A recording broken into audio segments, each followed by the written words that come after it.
നമ്മുടെ സമൂഹത്തിലെ ഈ കഷ്ടത എന്ന് പറയുന്നതിൽ ബഹുഭൂരിപക്ഷവും നമ്മൾ വരുത്തിയതാണ്.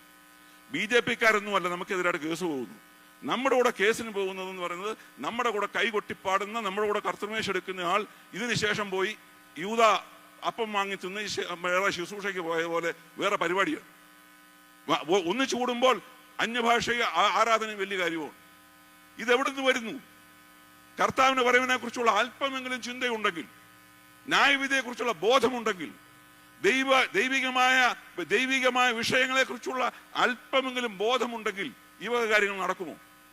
അപ്പോൾ കർത്താവിന്റെ വരവ് എന്ന് പറയുന്നതിന് ഏറ്റവും നല്ല എക്സാമ്പിൾ നമ്മളിലേക്ക് തന്നെ നോക്കിയാൽ മതി.